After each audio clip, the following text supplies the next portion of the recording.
बच्चों, ये है हमारा लेक्चर 205 और हम कर रहे हैं आपकी इंग्लिश में चैप्टर 9 डेजर्ट एनिमल्स। ये है आपकी इंग्लिश की एनसीईआरटी में चैप्टर 9 पेज नंबर 112 पे। आपकी इंग्लिश की टेक्स्ट है हनीसकल। हनीसकल टेक्स्ट में पेज नंबर 112 पे लेक्चर 205 चैप्टर 9 डेजर्ट एनिमल्स। तो डेजर्ट एनिमल्स मतलब डेजर्ट का मतलब रेगिस्तान। रेगिस्तान मतलब वो इलाके जहाँ पे मिट्टी ही मिट्टी होती है, फुल मिट्टी होती है, पानी की बहुत ज़्यादा कमी होती है, एकदम कहते हैं ना एकदम रेत ही रेत आपको दिखेगी, चारों तरफ रेत ही रेत। और वहाँ आपको प्लांट्स की बहुत कमी दिखेगी। प्लांट्स तो होते ही नहीं है, होते भी हैं तो कैक्टस और ऐसे प्लांट्स होते हैं। और आपने डेजर्ट एरियाज के नाम जब भी पढ़े होंगे, आपने राजस्थान का नाम सुना होगा। राजस्थान के बारे में बोला जाता है वो डेजर्ट एरिया है। हम यही चैप्टर डेजर्ट एनिमल्स में के लिए पढ़ेंगे। चैप्टर का नाम है डेजर्ट एनिमल्स, रेगिस्तान में रहने वाले एनिमल्स। पहले तो आपको इंडिया में कौन कौन सी डेजर्ट एरियाज हैं वो पता है।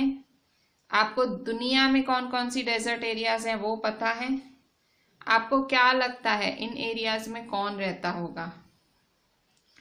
चैप्टर उसी के ऊपर है सारा। मैं आपको जो इम्पोर्टेंट पॉइंट्स हैं वो टिक कराऊंगी। और इससे पहले मैं ये चैप्टर स्टार्ट लूँ, जो साइड में वर्ड मीनिंग है मैं वो भी पढ़ लेती हूँ। 112 पे स्कॉर्चिंग। स्कॉर्चिंग वर्ड का मतलब होता है वेरी हॉट, बहुत गर्म। स्कॉर्चिंग हम कहते हैं ना, स्कॉर्चिंग हीट मतलब बहुत ज्यादा गर्मी। गर्बिल्स। गर्बिल्स क्या होता है? Mouse like desert rodents with long hind legs. Gerbils कौन होते हैं? गर्बिल्स चूहे की तरह होते हैं, चूहे की तरह दिखते हैं और ये डेजर्ट में पाए जाते हैं। चूहे की तरह दिखने वाले प्राणी ये डेजर्ट में पाए जाते हैं। और उनके जो पिछले पैर होते हैं, पीछे वाले पैर होते हैं, हिंड लेग्स होते हैं, वो बड़े बड़े होते हैं। गर्बिल्स। फिर ड्यून्स। ड्यून्स क्या होता है? Heaps of sand formed by the wind. Dunes क्या होता है? सैंड के हीप्स मतलब मिट्टी के ढेर जो कि तेज हवा से बने हैं, तेज हवा से हुए हैं, मिट्टी के ढेर। पेबली का मतलब स्टोनी, पत्थर ही पत्थर। ठीक है, फिर से देखो 3 मीनिंग्स हैं इस पेज पे। इसके अलावा ये जब हम पैराग्राफ्स पढ़ेंगे इसके अंदर भी बहुत टफ मीनिंग दिखेंगे, पर पहले जो इन्होंने खुद दिया है वो स्कॉर्चिंग मतलब बहुत गर्म। गर्बिल्स GERBILS, गर्बिल्स का मतलब डेजर्ट में पाए जाने वाले चूहे, उन्हें गर्बिल्स कहते हैं। ड्यून्स मतलब हीप्स ऑफ सैंड। हीप्स का मतलब होता है ढगले। ड्यून्स का मतलब ढगले, ठीक है, वो बंडल ऑफ, एक जगह नहीं मिट्टी इकट्ठी करते हैं, ड्यून्स। ठीक है। पेबली मतलब स्टोनी, छोटे छोटे पत्थर टाइप होता है। ठीक है। अच्छा, अब हम चैप्टर चालू करते हैं। Lecture 205 desert animals, first paragraph. ये है एनसीईआरटी में पेज 112। मैं आपको सजेस्ट करूंगी, चैप्टर पढ़ा रही हूँ, आप अपनी एनसीईआरटी भी लेके बैठना। Deserts, first paragraph. Deserts are the driest मतलब सूखे, driest places on earth and sometimes go for months or even years without rain. मतलब डेजर्ट सबसे सूखी जगह है पूरी धरती पे। कभी कभार तो महीनों क्या, कभी कभार तो सालों तक बरसात नहीं पड़ती। डेजर्ट क्यों सूखी जगह है पूरी धरती पे? कारण यही है, महीनों सालों डेजर्ट्स में कोई बरसात नहीं पड़ती। But even the desert animals can not survive without water. पर आपको पता, भले जो डेजर्ट में रहते हैं एनिमल्स, बहुत लोग डेजर्ट में नहीं रहते हैं, कुछ एनिमल्स रहते हैं, तो वो एनिमल्स भी पानी के बिना सरवाइव मतलब जी नहीं सकते। और for long periods in the scorching sun, लंबे समय तक ऐसी सूरज की ऐसी गर्मी सहन नहीं कर सकते। So they have had to find different ways of coping with the harsh conditions. तो उन जानवरों को अलग अलग तरीके ढूंढने पड़ते हैं इन हार्श मतलब निर्दयी कंडीशंस, इस निर्दयी वातावरण से। कोपिंग वर्ड का मतलब होता है उसके साथ कहते हैं ना, उसको सहन करने के लिए, कोप करना, सहन करना, उसको कोप अप करने के लिए, उस वातावरण को सहन करने के लिए उनको नए नए तरीके ढूंढने पड़ते हैं। कोप नहीं करेंगे तो मर जाएंगे, मतलब उनको कुछ जुगाड़ करना पड़ता है, कुछ तो करना पड़ता है कि इतनी गर्मी सहन कर जाएं। ठीक है, इतनी गर्मी, बिना पानी, कम पानी के चलना, तो उनको उस हार्श मतलब खराब हुआ ना। आप इमेजिन करो, आप अपने आप को इमेजिन करो, आपको किसी ने रेगिस्तान में छोड़ दिया है, डेजर्ट में छोड़ दिया है, पानी है ही नहीं, आसपास पानी नहीं है, और ऊपर से सूरज की इतनी तेज गर्मी। अब ऑब्वियसली जब गर्मी लगती है पानी चाहिए होता है। सो अब आप सोचो आपका क्या हाल होगा। तो इन जानवरों का भी यही हाल होता है, पर वो अब कुछ करते हैं कोप अप करने के लिए। कोप अप नहीं करेंगे तो मर जाएंगे, तो वो कुछ ना कुछ तो करते हैं, कोप अप करना है इन्हें, उस कंडीशन के साथ अपना मेल बिठाना है। तो ये एनिमल्स क्या करते हैं। फॉर एग्जाम्पल, तो एग्जाम्पल क्या है कि यहाँ अब कुछ एनिमल्स का एग्जाम्पल है कैसे वो डेजर्ट्स में रह पाते हैं। सो सबसे पहले है गर्बिल्स। गर्बिल कौन है? गर्बिल मैंने आपको कहा चूहे जैसा, ठीक है। So gerbil spend the hottest part of the day in cool underground burrows and strange insects called darkling beetles are experts at catching drops of moisture on their legs and lifting them into air until the drops trickle down into their mouth. अब देखो, अब दिखा रहा है वहां के प्राणी, वहां के एनिमल्स क्या क्या जुगाड़ करते हैं गर्मी से बचने के लिए। तो गर्बिल्स होते हैं, gerbils spend the hottest part of the day in cool underground burrows. So ये गर्बिल्स जो चूहे जैसे होते हैं, मतलब हम रैट बोलते हैं, और रेगिस्तान डेजर्ट्स में इन्हें गर्बिल्स कहा जाता है। सो जो गर्बिल्स हैं वो जो दिन का हॉटेस्ट पार्ट है, जो गर्म पार्ट है दिन का, वो दिन का गर्म पार्ट पूरा दिन कहाँ होते हैं? नीचे खड्डे बना के वो रहते हैं, अंडरग्राउंड बुरोस में जाके रहते हैं। And strange insects called darkling beetles. तो मतलब गर्बिल्स कैसे ठंडक पाते हैं इतनी गर्मी में? नीचे बुरोस मतलब खड्डे, अंडरग्राउंड मतलब जमीन के नीचे खड्डे बना के पूरा दिन बैठ जाते हैं, तो उनको गर्मी मिलती है, ठीक है, उन खड्डों में। And strange insects called darkling beetles are experts at catching drops of moisture on their legs. और दूसरे अजीब से कीड़े होते हैं, स्ट्रेंज इंसेक्ट्स होते हैं, जिन्हें डार्कलिंग बीटल्स कहा जाता है। सो जो अजीब से कीड़े होते हैं जिन्हें डार्कलिंग बीटल्स कहते हैं, वो एक्सपर्ट्स होते हैं, जो मॉइस्चर होता है, जो गीलापन होता है, वो अपने पैरों पे पकड़ते हैं, ठीक है, वो गीलापन अपने पैरों पे पकड़ते हैं। And then lifting them into air, उसको हवा में पैर ऊंचा करना होता है, until the drops trickle down into their mouth. So वो ड्रॉप्स जब तक उनके पैरों पे नहीं चले जाते वो तब तक उसे पकड़ते हैं, ठीक है। So गर्बिल्स spend the hottest part of the day in cool underground burrows and strange insects, जो अजीब से कीड़े होते हैं जिन्हें डार्कलिंग बीटल्स कहते हैं, वो एक्सपर्ट्स होते हैं, मॉइस्चर को अपने पैरों पे पकड़ते हैं और उसको ऊपर लिफ्ट करते हैं, जो ड्रॉप्स हैं उनके मुंह में गिरे, ठीक है। So are experts at catching drops of moisture on their legs then lifting them into the air until the drops trickle down into their mouth। तो वो ड्रॉप उनके मुंह में नहीं गिरे तब तक वो ऐसा करते रहते हैं। Not all deserts are endless seas of rolling sand dunes। सारे डेजर्ट्स ऐसे नहीं होते हैं। मतलब देखो यहाँ दो प्राणियों की बात की गई है। पहला है गर्बिल्स। गर्बिल क्या होता है? Gerbil spend the hottest part of the day in cool underground burrows, मतलब खड्डे में रहते हैं ठंडक के लिए। और जो डार्कलिंग बीटल्स होते हैं, ठीक है, जो छोटे छोटे बीटल्स होते हैं वो एक्सपर्ट होते हैं मॉइस्चर पकड़ने में। अपने पैरों पे मॉइस्चर पकड़ते हैं और उसको हवा में ऊपर रखते हैं पैर, जब तक वो उनके मुंह में नहीं चले जाते, ठीक है, वो ड्रॉप्स उनके मुंह में नहीं चले जाते।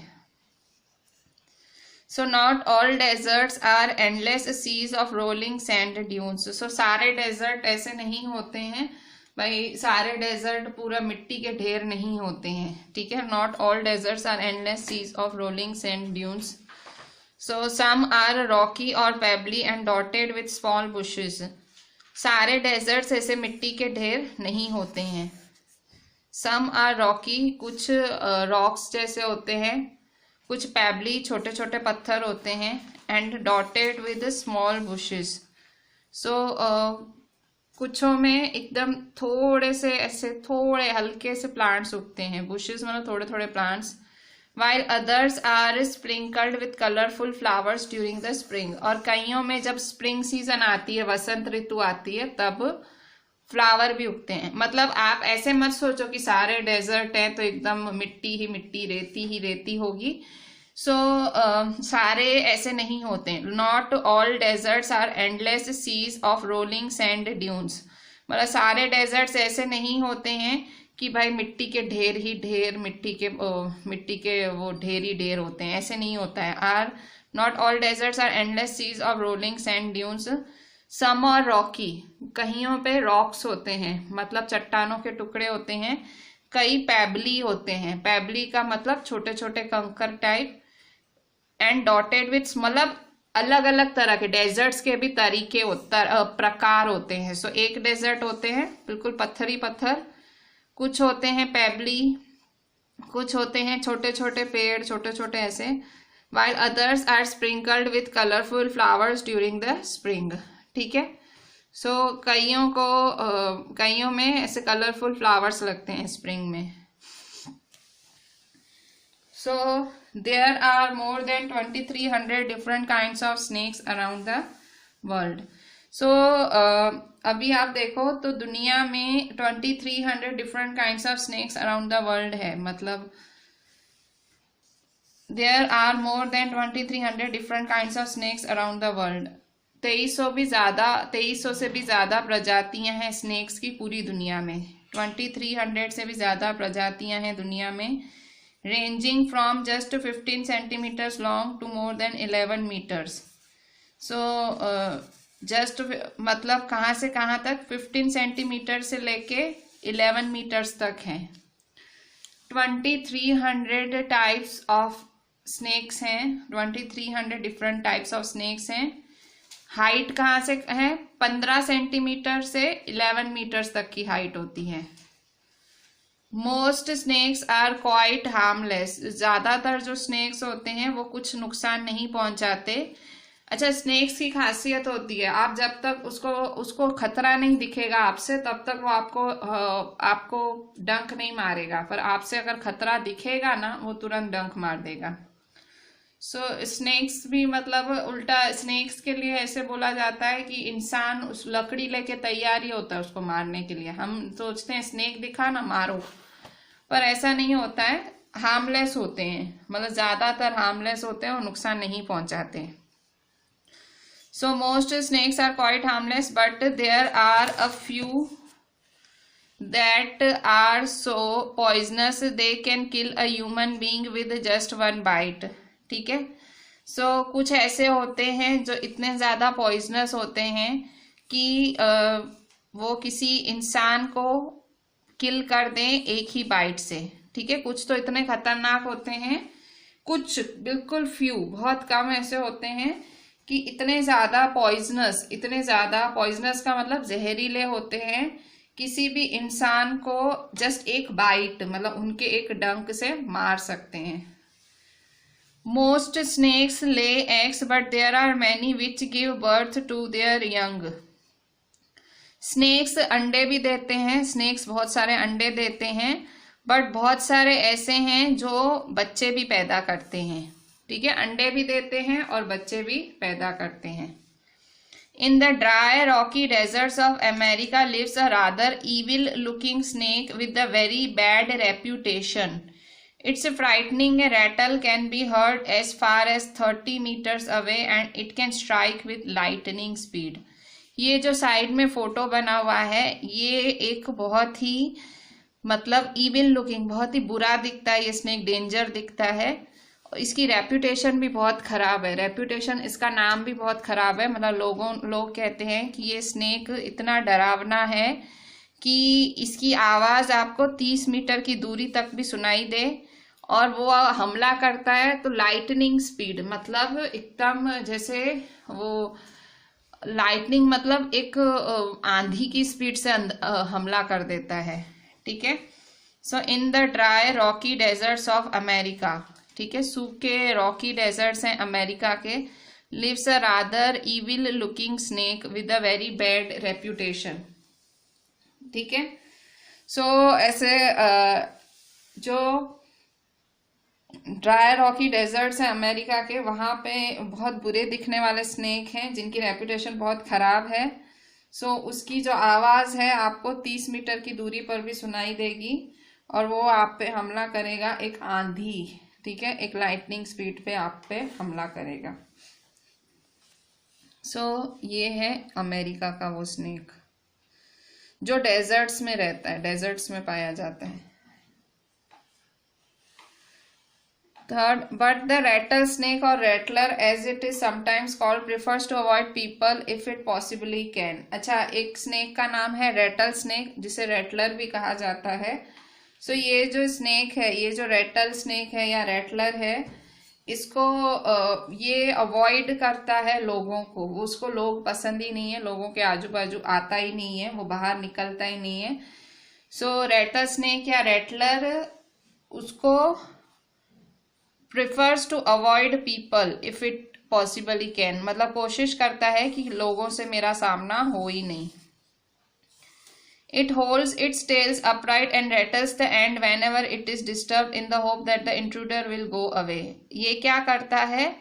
It holds its tails upright, वो क्या करता है? अपनी पूंछ बिल्कुल सीधी कर देता है, और वो अपनी जो जब भी उसको लगता है कि कोई आ रहा है तो वो तुरंत अपनी पूंछ सीधी करके हिलाने लगता है।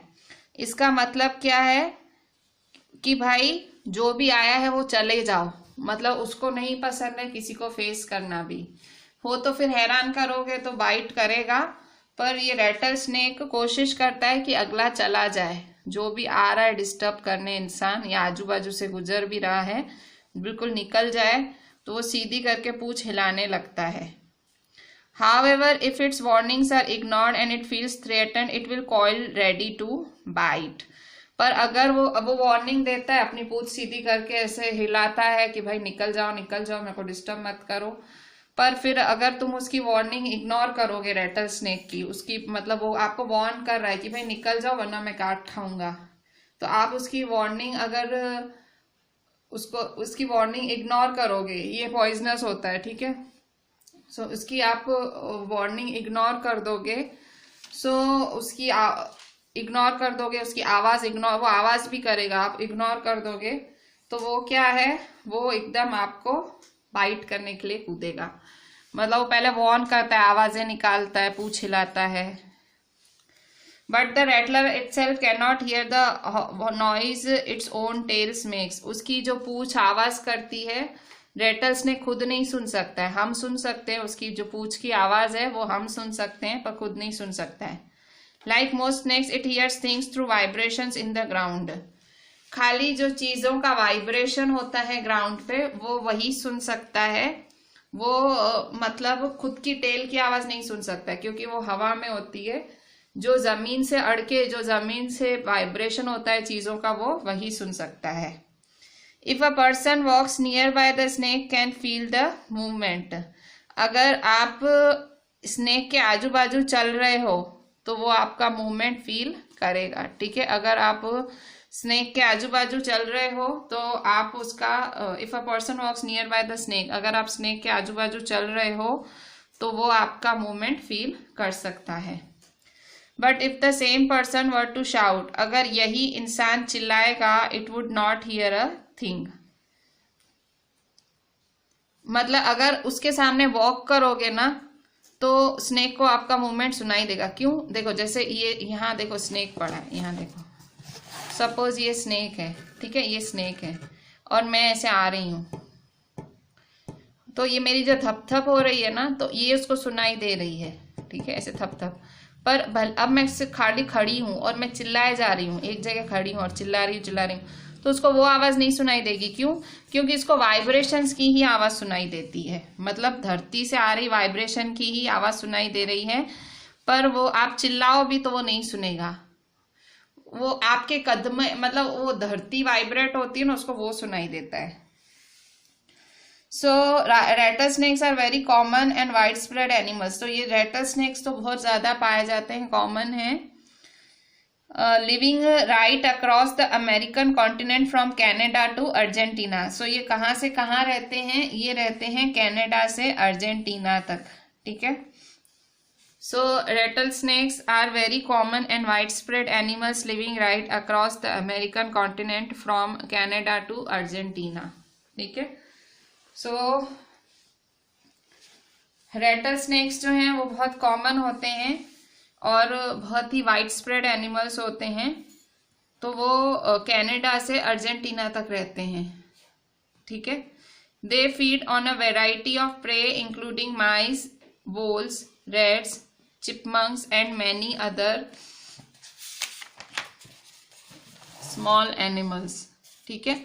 सो ये जो रेटल स्नेक्स हैं वो किन किन को खाते हैं?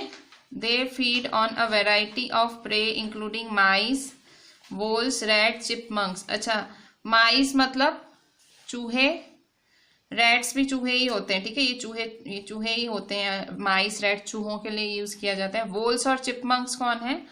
सो वोल्स हैं अ स्मॉल प्लांट ईटिंग रॉडेंट। तो रॉडेंट भी देखो ज्यादातर चूहों के लिए, देखो ये माइस और फिर रॉडेंट, रैट्स, ये सब चूहों के लिए ही शब्द यूज होते हैं, ठीक है। सो वोल्स कौन है? A small plant eating rodent.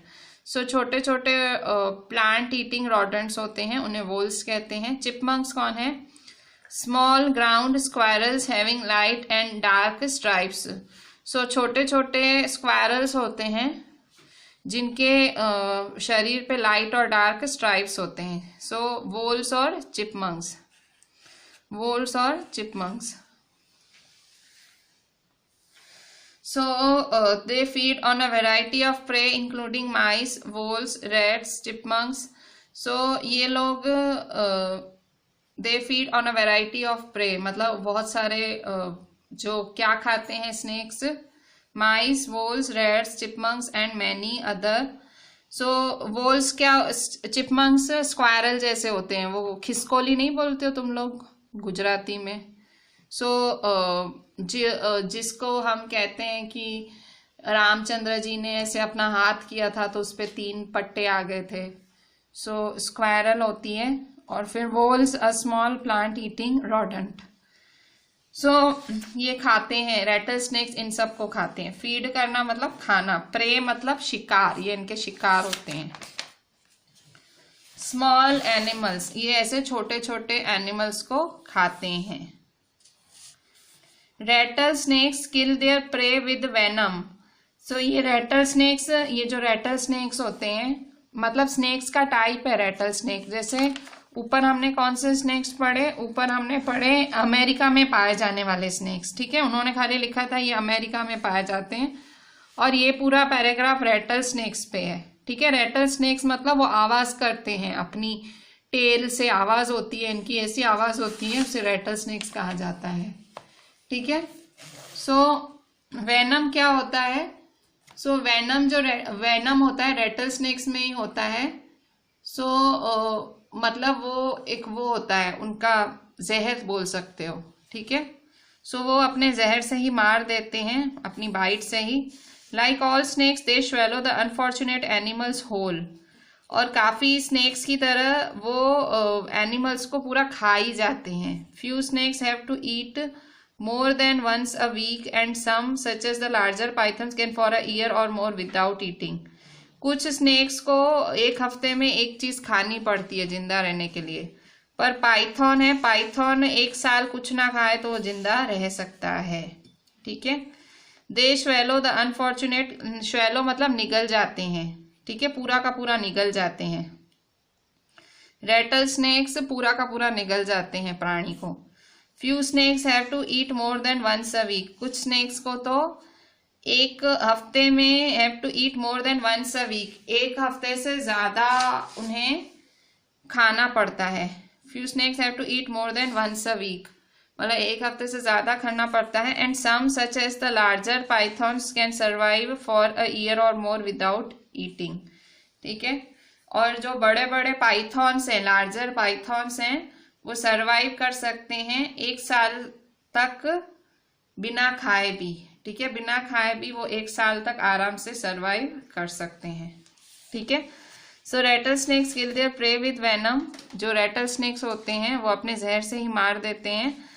सारे स्नेक्स की तरह रेटल स्नेक्स भी निगल जाते हैं सारा का सारा उस एनिमल को। कुछ स्नेक्स को एक से ज्यादा बारी खाना पड़ता है वीक में, और कुछ जैसे कि बड़े बड़े पाइथॉन्स होते हैं वो जी जाते हैं एक साल या उससे ज्यादा बिना खाए एक साल से ज्यादा वो जी सकते हैं, ठीक है। सो हम यहाँ पेज 114 पेज पैराग्राफ 3 पे पूरा करते हैं। यहाँ तक आप अच्छे से रीड कर लेना और मैंने जो टिक करा है वो पॉइंट्स लिख देना। Thank you.